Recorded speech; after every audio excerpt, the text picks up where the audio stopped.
The Balkan Peninsula is named after a mountain range in Bulgaria. It was once thought these mountains crossed the entire region. Now we know that this is just one of many small mountain ranges in southeastern Europe, but the name remained.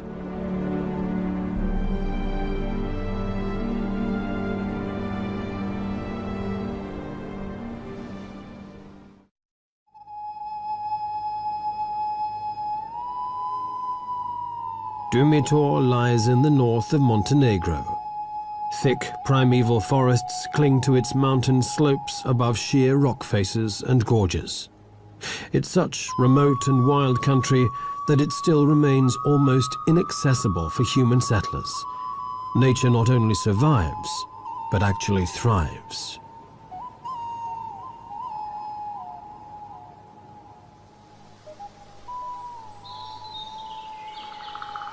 This is a truly ancient forest. These 50-meter-high black pines have stood for half a millennium and are the last of their kind in Europe.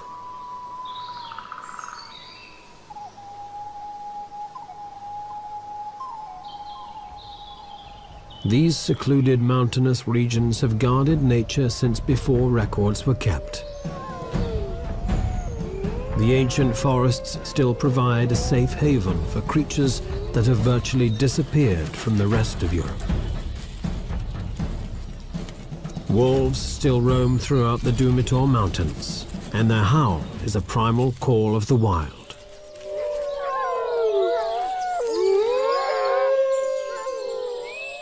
A pair of honey buzzards nest above them. Usually they feed upon the larvae in wasps' nests, but when the chance comes, they'll take other small prey too, like this frog. Next to the buzzards, a black woodpecker has hollowed out its nest. The honey buzzards have only hatched a single chick, but it's rapacious. But the woodpeckers have a far noisier and larger family to feed.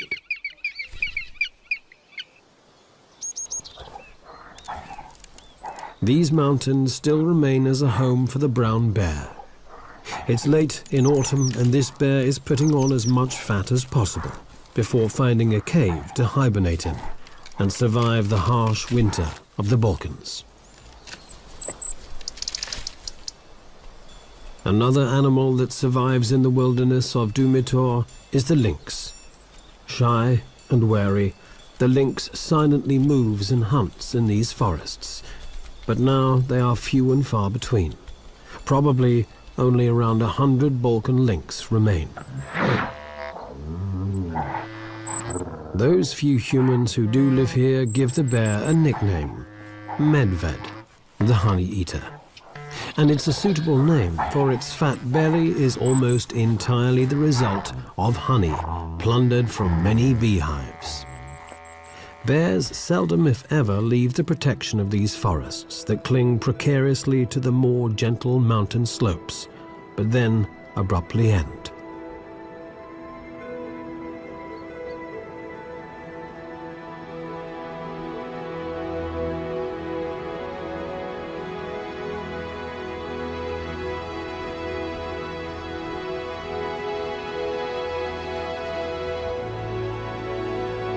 The gorges and chasms that cut into the Dumitor Mountains are the deepest in the Balkans. There are no natural access routes down into them, even for bears. These deep gorges remain pristine.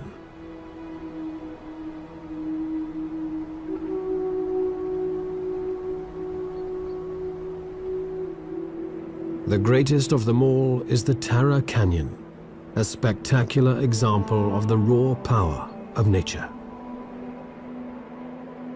At 1,300 meters deep and 78 kilometers long, the Tara Canyon is the deepest and longest in the whole of Europe.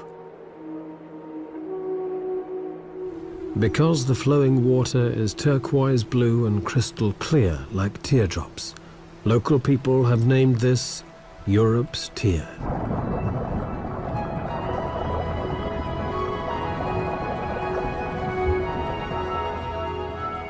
swimmers like the European otter are able to get to the bottom of the canyon.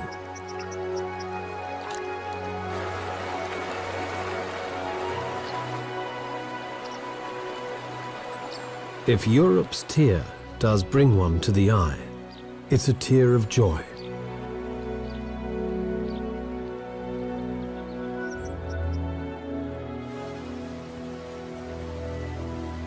Dumitor's status as a national park has given the canyon protection.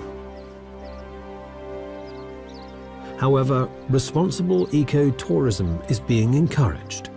The Austrian Development Cooperation is helping Montenegro to build hiking paths into the Tara Canyon and hostels to make this unique natural heritage accessible to limited tourism.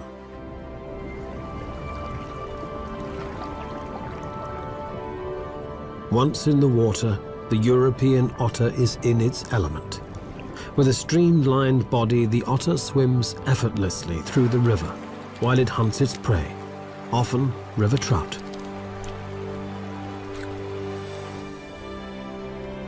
The River Tara project will prove that it is possible to combine wilderness with responsible ecotourism, and the benefits will flow on through to an often impoverished rural population.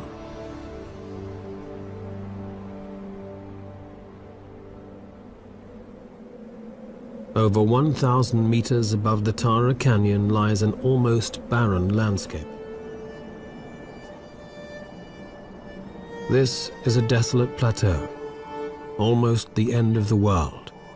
Bleak, lonely, and seemingly deserted, but only at first glance.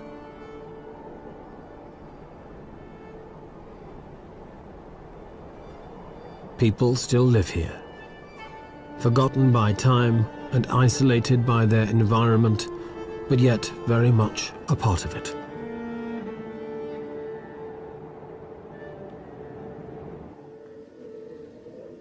Stana Tserovic is one of the last Virginias, women who remain to do the hard work of the men, who left long ago in search of casual labor.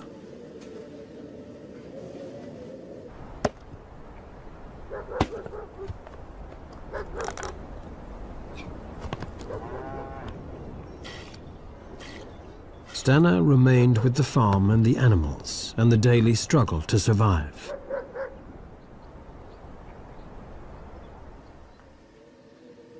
Her weather-beaten face has seen many winters and is deeply creased, almost like the Dumitor Massif itself. One village after another has been abandoned, she complains. The neighbors are moving away. Now the fire is burning in only one of 3 houses.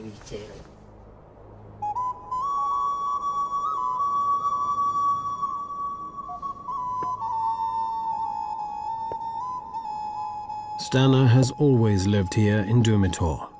The sparse vegetation can barely feed her 5 cows.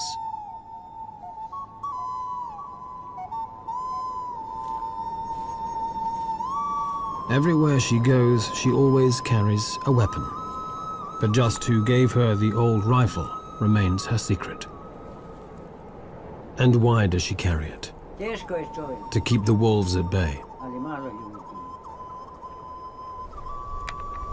There are only a few people left around here, she says, and then adds, it is difficult to live up here.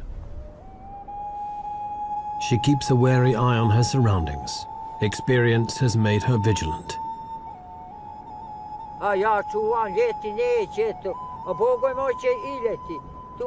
One night, she recalls, with fear creeping into her voice, the cows were on the range by themselves. Suddenly the wolves attacked and killed a calf.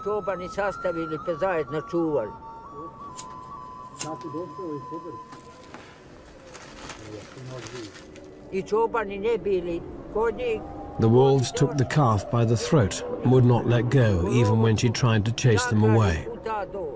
They were not afraid of us humans, she continues. The older cows tried to protect the calf, but the wolves simply tore it apart until there was nothing but blood and a few bones. It was a whole pack of wolves, she says. And when they had finished, nothing was left behind.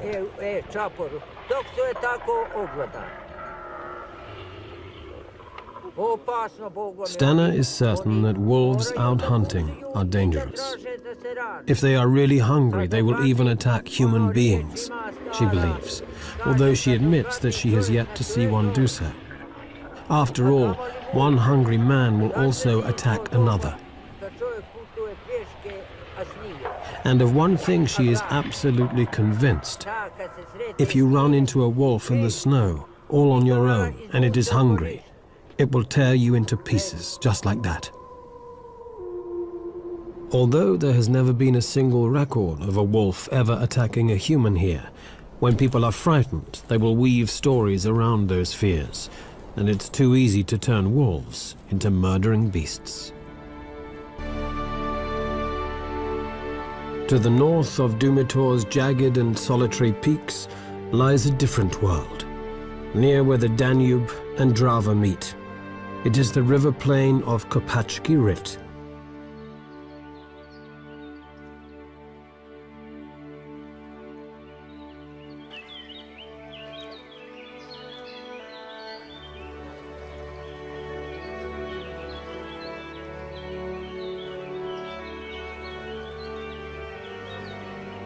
Kopacki Rit is in the east of Croatia. Stretching out across the Pannonian lowlands, this is one of Europe's most extensive and important wetlands.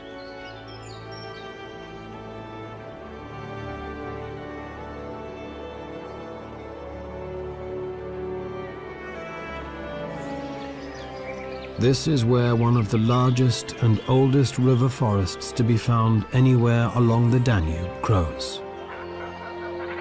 Over 260 different species of bird live here all year round, some of them in huge colonies. For about 3 months of every year, large parts of the forest are flooded by seasonally rising water. This is a great crested grebe with its recently hatched chick. Life just couldn't get any better.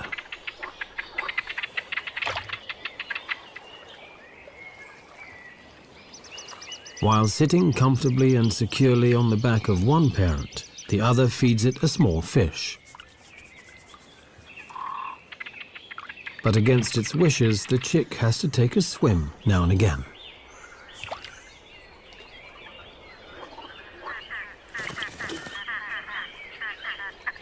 Although the chick is able to swim and dive as soon as it hatches, a ride on a parent's back is always preferred.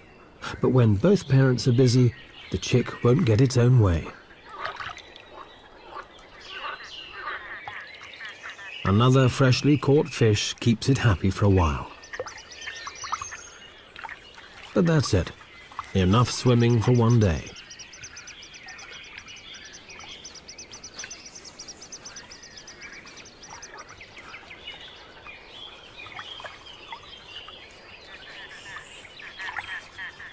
Persistence will always win in the end.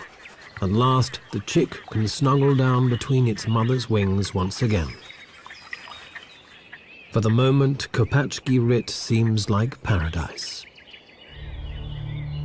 But danger still lurks, though. For once, this was a war zone. During the Croatian War in 1991, the front line went straight through this area. Large tracts of the wetlands were mined. Most of the mines have now been cleared, but some were never found, and they can be moved by the floodwaters from place to place. A zone declared safe today could be... It's a paradox of war. Keep people out, and nature returns. The Kopacki Rit forests were once a hunting ground for the Habsburgs, and then later for high-ranking Yugoslav politicians. Since the mines were laid, the hunters have stayed out.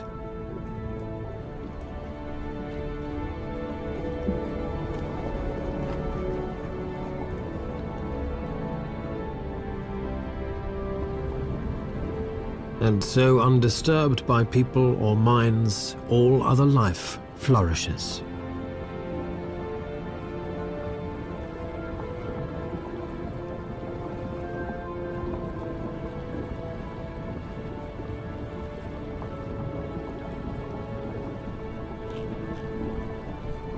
There are over 40 species of fish in these wetlands, and their abundance helps maintain the densest population of white-tailed eagles anywhere in the Balkans.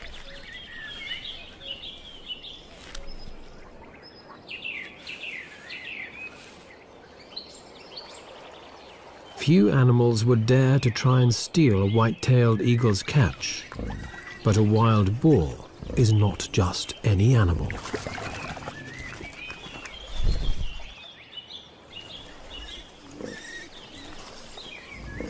If anyone is brave enough or foolish enough to wander into Kopachgirit despite the risk of the mines, they'd be wise to follow the boars.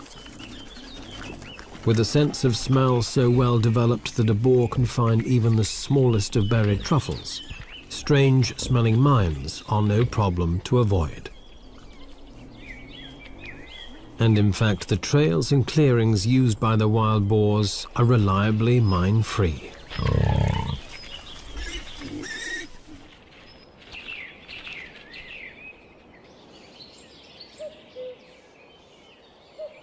To the south of the wetlands of Kopachgirit are the barren and windswept tablelands of Tikvesh.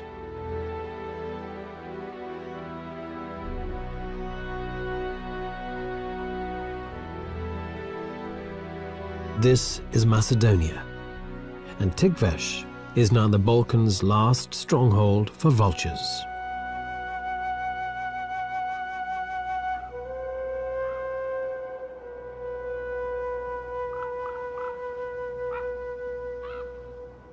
Situated near the border between Macedonia and Greece, these mountainous tablelands are inhospitable, desolate, and almost uninhabited.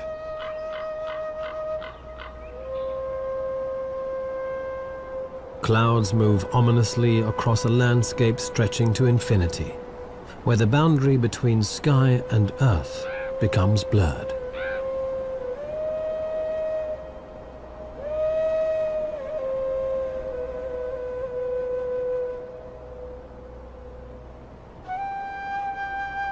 Few animals fit the image of this bleak landscape better than these.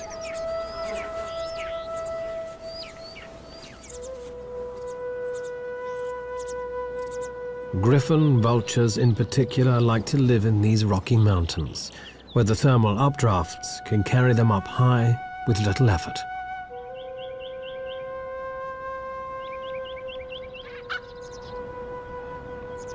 They rise in small groups until they reach about 1,000 meters, and then they circle, scanning an area of several hundreds of square kilometers until they spot a carcass.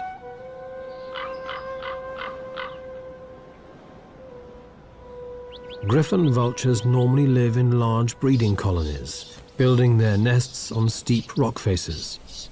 These vultures were once widespread throughout the Balkans, but in the last 100 years they've been reduced to only a few breeding pairs. Toxic baits have helped to decimate them, but they've been hit even harder by the gradual disappearance of livestock. The vultures are carrion eaters, and each bird needs around half a kilo of meat each day. But now there are fewer carcasses of sheep, goats and cows, which they can rely on. And to make matters even worse, there is competition. Even when in flight, vultures are constantly harassed by ravens. Intelligent birds, they learnt long ago that where vultures settle, there is also something in it for them. The vultures have spotted a dead cow, but a gang of ravens is already there. As soon as the vultures try to get to work on the carcass, the ravens start pulling at their tails. Bad table manners it may be, but an effective strategy to distract the vultures.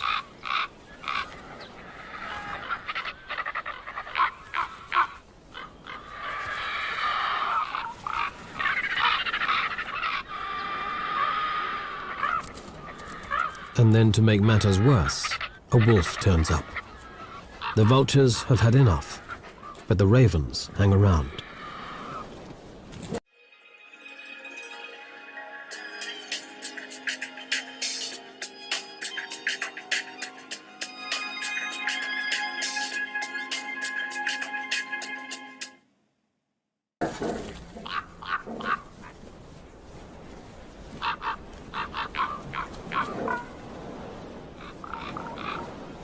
And even the wolf has trouble getting rid of them.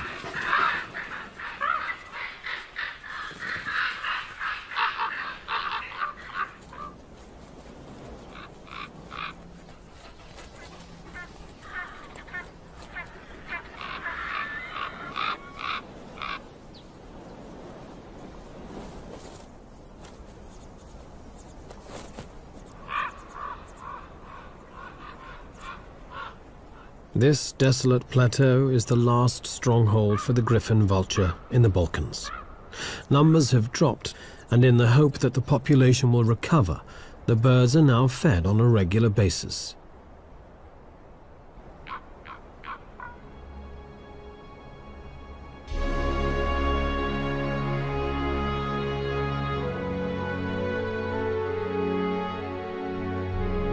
This is Skadasko Jezero, or Skadar Lake.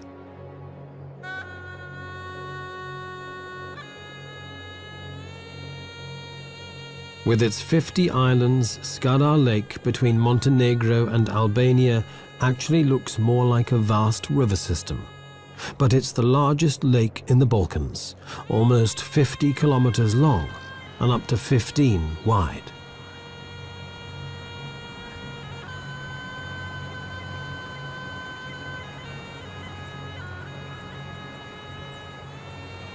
Depending on the season, water levels can fluctuate by up to 5 meters. In ancient Greece, there was a saying, Panta rei. Everything changes. Nothing stands still. Only change is constant.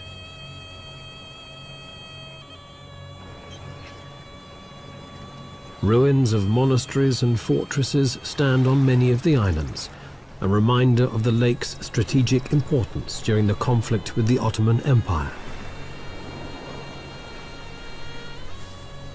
Some of the islands are actually just hills, but only connected to the mainland during a very dry summer. In the lake's northwest, on one of these hills, stands the fortified monastery of Kom, built in the 15th century. A monk of the Orthodox Church lives here alone, giving up his days to his faith and his belief in a better world through prayer.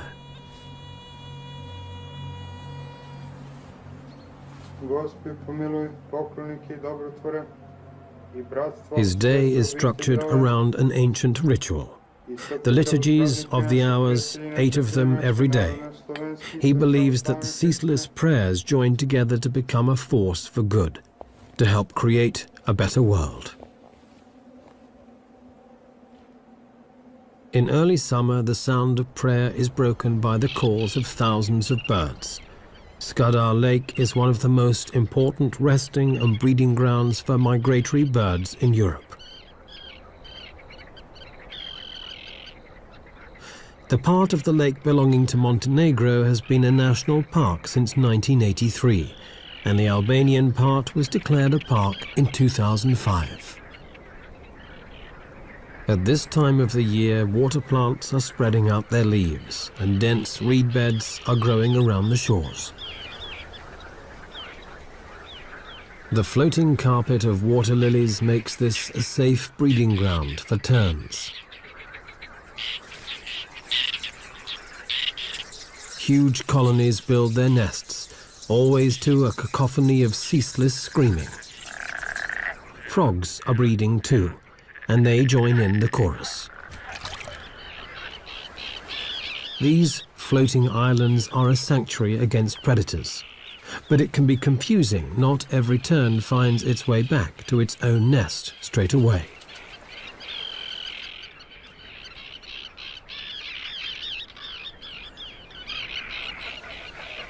Larger waterfowl prefer to build their nests in the reed beds that fringe the lake,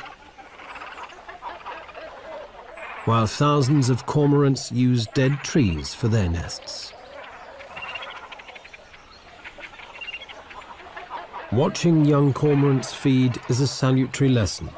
The youngsters poke their heads far into their parents' gullet in their haste to get their regurgitated fish. It's a miracle that they don't puncture their parents' throats.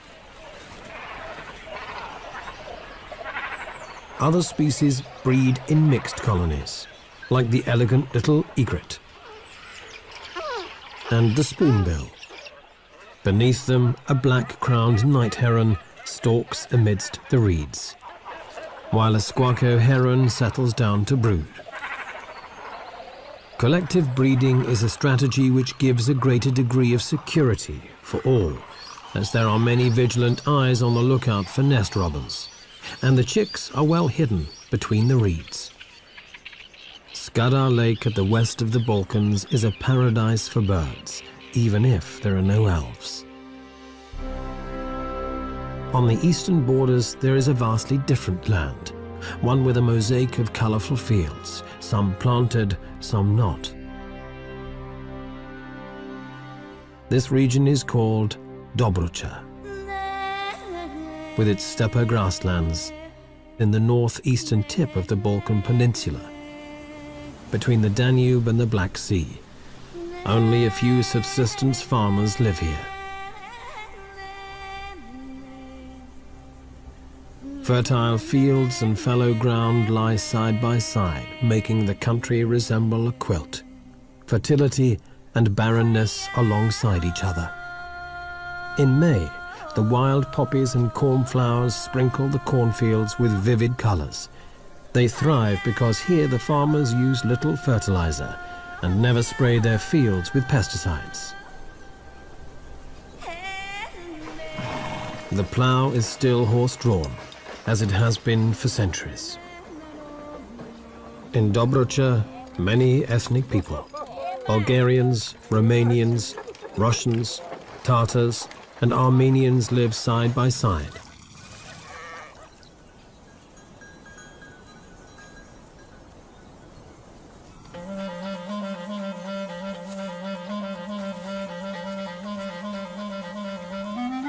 The grasses have been grazed down by sheep, making this an ideal habitat for specialized steppe dwellers, like European ground squirrels. In daylight, these small rodents leave their tunnel systems to come to the surface and search for roots, tubers, and insects. Stokalu are their son, and for owners, so the trees of Brucha are here. With the Stokalu and the ground squirrel are well camouflaged, as they may still also impossible to spot a grass. The European bee-eater is the exact opposite. These gaudy cave breeders flaunt themselves with their colorful plumage. Whether flamboyant and colorful like the bee-eater, or drab and inconspicuous like the curlew and squirrel, they all have something in common. They all require the same habitat: fallow, uncultivated land. Bee-eaters dig their nests into vertical cliff faces, but now so many riverbanks are reinforced, the birds must use gravel pits or abandon agricultural land instead. But it's no great loss, since the bees and wasps the birds catch in flight are found all over the place.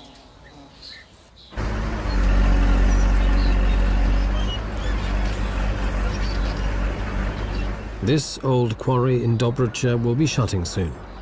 But even while the dredgers are still at work, the birds take full advantage of the site.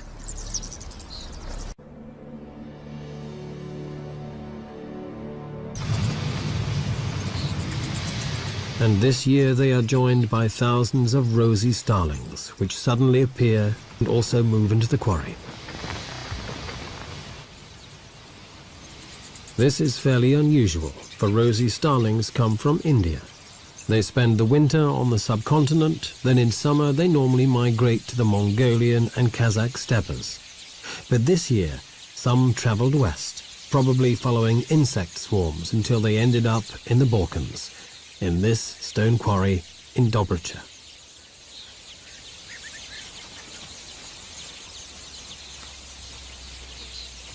These birds need rock faces to nest and breed, so despite the heavy machinery, this quarry is an ideal choice. Rosy starlings have a short breeding season, and they'll be gone by August. No one knows if they'll return next year.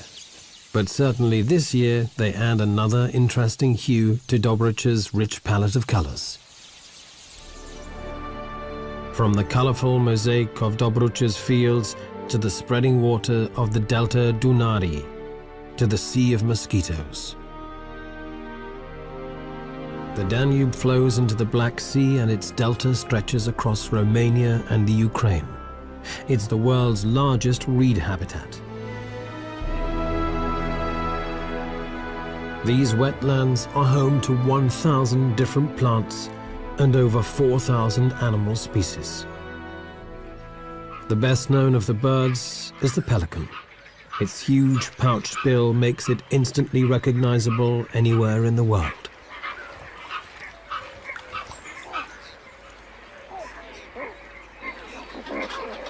Hidden amidst this maze of water channels with their forests and reed beds are enormous breeding colonies of pelicans, some containing hundreds of pairs. Two pelican species are found in the delta, the Dalmatian pelican and these white pelicans. Every summer, 4,000 breeding pairs fly north from Africa to this delta region.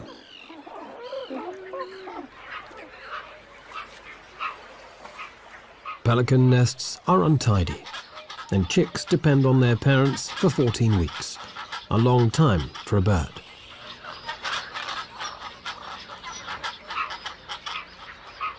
These nesting colonies in the center of the delta are virtually inaccessible and strictly protected. During the breeding season, nobody is allowed to come anywhere near what is the largest pelican colony outside Africa. But no human law could protect the pelicans more effectively than mosquitoes. Everything in nature has a reason, and the mosquitoes are a key element in the delta's ecosystem. They are the base of the food chain. Everything ultimately depends on them.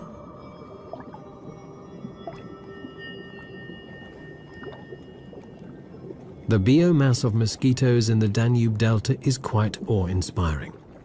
It's greater than that of all the other animals put together. It's the very foundation on which all other life in the Delta is built.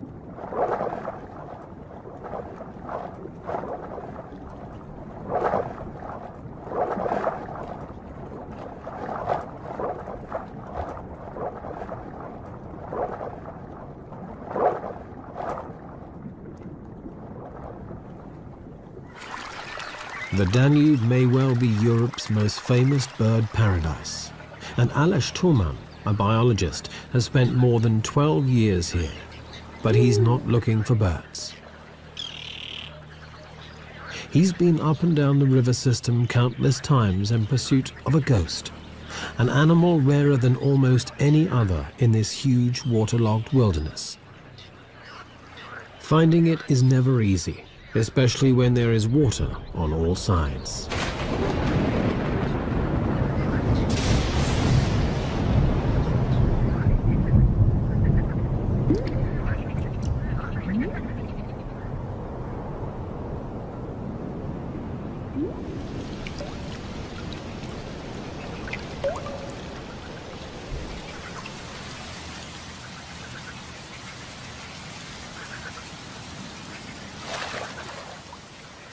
Aleš Toman is searching for the European mink, a shy and cryptic animal belonging to the marten family. The species was pushed to the edge of extinction when some of the larger and imported American minks escaped from fur farms and established wild populations. The native European minks were outcompeted, and the Danube Delta may well be their last refuge.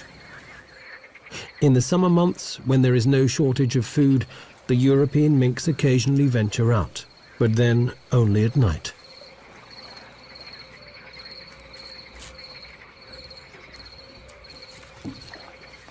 Caught briefly in the spotlight, this animal could be a mink, But was it a European mink, or just a marten?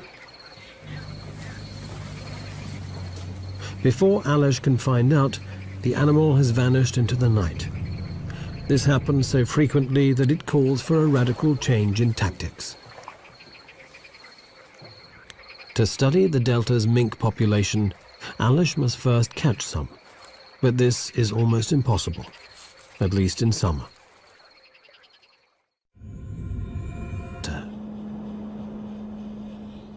The lakes are frozen. Life seems to have come to a standstill. But only at first glance. Migratory birds from the Arctic have arrived to spend the winter here. The cold is far less intense than above the Arctic Circle, and crucially, the birds are able to find enough food here.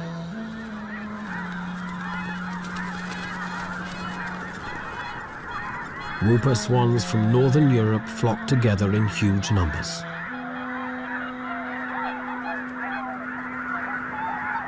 And when 60,000 red-breasted geese take off as one, the sky turns dark. Almost the entire world's population of red-breasted geese migrate every year from Siberia to here.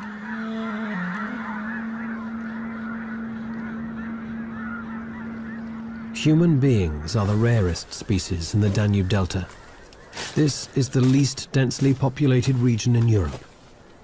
Tourists only come in spring and summer, and UNESCO has declared the entire area a biosphere reserve. For the few permanent human residents, winter is harvest time. Fish and reeds earn them a modest income.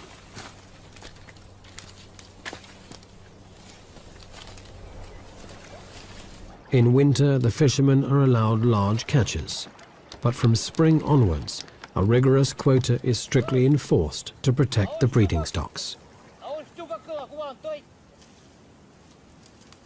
Humans are not the only ones to discover that reeds can be used in many different ways. For the harvest mouse, the reeds provide both nesting material and food.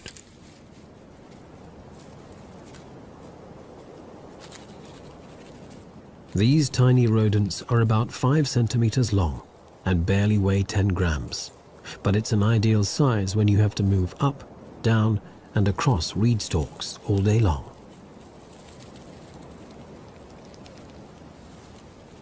Their tail is longer than their body, but it needs to be. As the mice move back and forth across the shaky and unstable stalks, they often need a safety rope. Sometimes the mouse even grabs the stalk with its tail and hangs head first.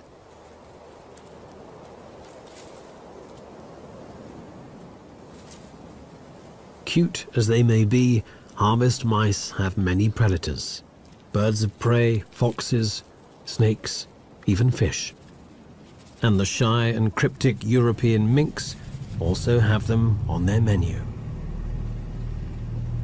Aleš Toman's search continues. In winter months, the mink must also hunt by day, and this makes it far easier to try and observe and even catch them.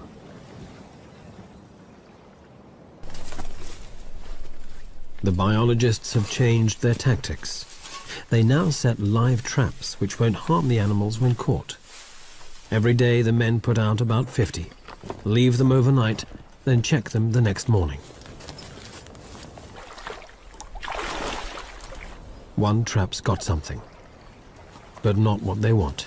Ah, it's red only. Next time. Okay.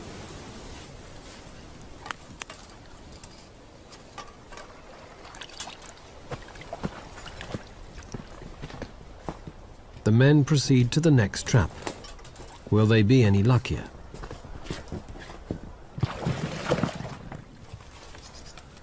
No. Another dud. Days and weeks pass by without success.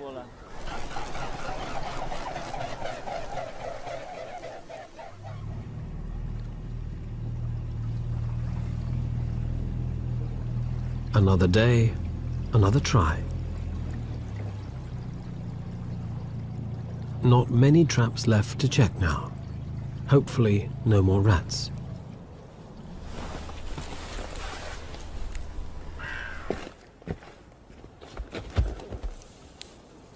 Ah, Titi, come. Mink. Excellent. Titi, look, we have mink. And then at last, a mink. Alish Toman has a broad smile all over his face. The captured mink probably isn't so happy. Since the 1950s, the European mink has been losing the battle to its far hardier American namesake. Added pressure from hunting and destruction of its habitat pushed the European mink to the brink of extinction. Now the last remaining populations live in Spain and the Baltic. But the Americans haven't conquered the Danube Delta yet. The mink is checked for health and condition, and loses a few hairs for genetic testing. It makes its displeasure very plain. Alish Toman is convinced the data he is gathering will prove that the only surviving healthy and stable population of the European mink is here, in the delta of the Danube.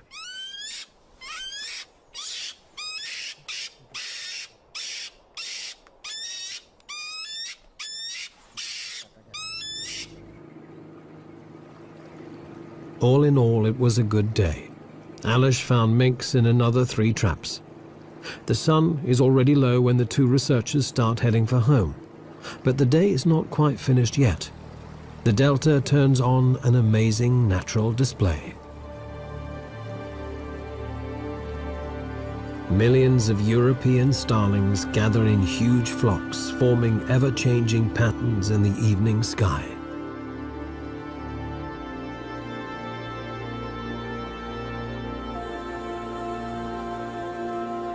The flock hangs in the air like a swarm of midges, then shifts and changes. For the birds, it's time to find a roosting site for the long, cold night.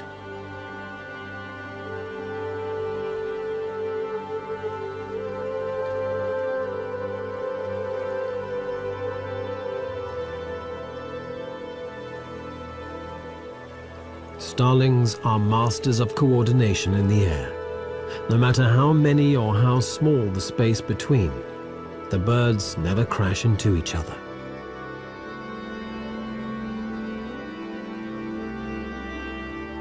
One minute they look like smoke, then without any effort they change into some pulsating superorganism, as if from another world.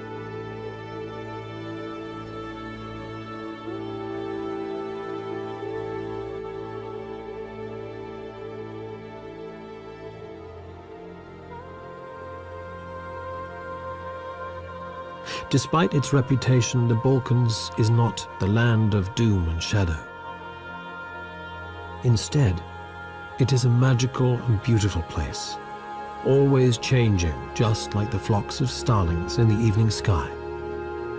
The Balkans may still be coming to terms with its recent history of conflict, but it has always been a place where people and their diverse cultures have lived. A place where much of nature is still unspoilt. The wild Balkans are still largely unknown, their treasures so close, and yet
The Balkan Peninsula is named after a mountain range in Bulgaria. It was once thought these mountains crossed the entire region. Now we know that this is just one of many small mountain ranges in southeastern Europe, but the name remained.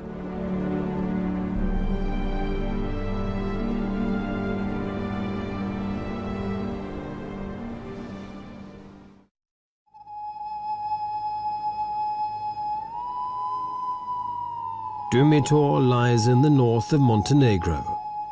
Thick primeval forests cling to its mountain slopes above sheer rock faces and gorges. It's such remote and wild country that it still remains almost inaccessible for human settlers. Nature not only survived, the gorges and chasms that cut into the Dumitor Mountains are the deepest in the Balkans. There are no natural access routes down into them, even for bears. These deep gorges remain pristine.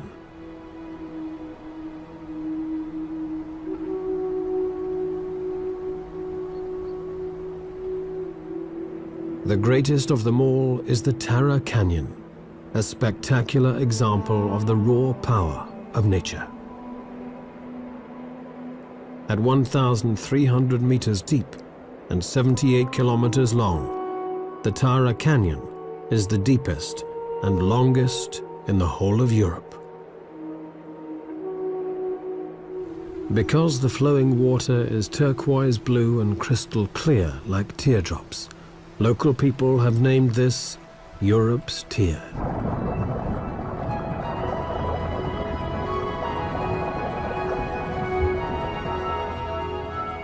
Swimmers like the European otter are able to get to the bottom of the canyon.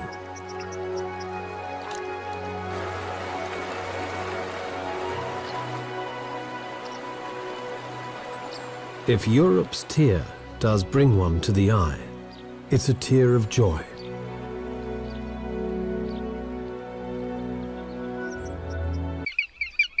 But the woodpeckers have a far noisier and larger family to feed.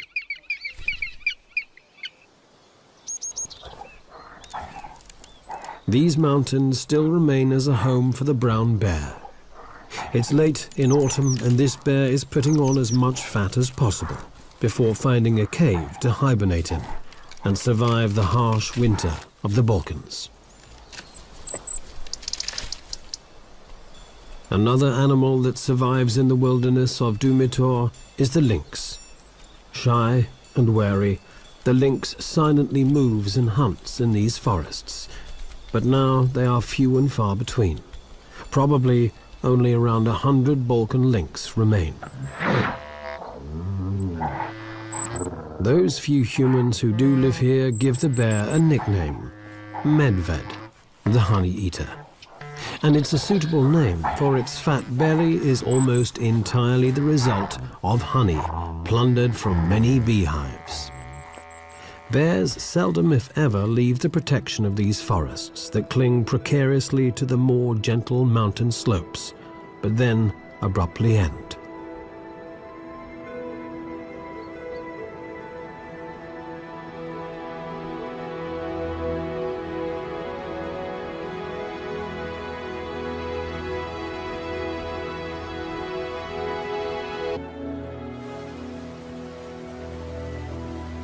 Dumitor's status as a national park has given the canyon protection. However, responsible eco-tourism is being encouraged. The Austrian Development Cooperation is helping Montenegro to build hiking paths into the Tara Canyon and hostels to make this unique natural heritage accessible to limited tourism.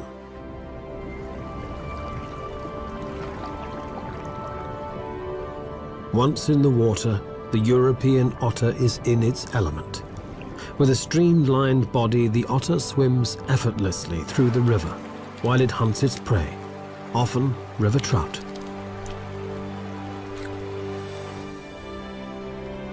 The River Tara project will prove that it is possible to combine wilderness with responsible ecotourism, and the benefits will flow on through to an often impoverished rural population.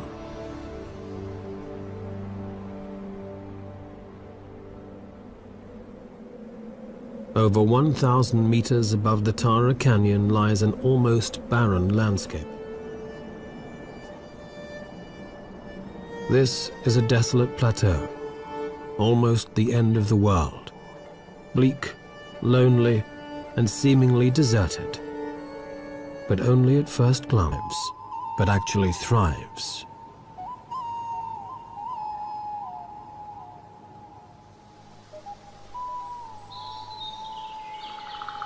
This is a truly ancient forest. These 50-meter-high black pines have stood for half a millennium and are the last of their kind in Europe.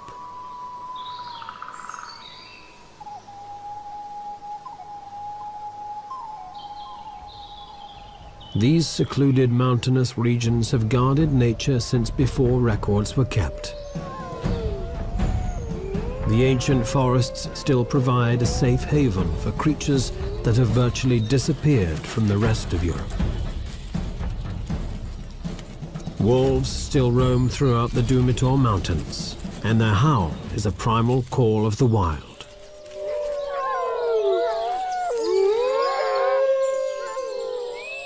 A pair of honey buzzards nest above them. Usually they feed upon the larvae in wasps' nests, but when the chance comes, they'll take other small prey too, like this frog. Next to the buzzards, a black woodpecker has hollowed out its nest.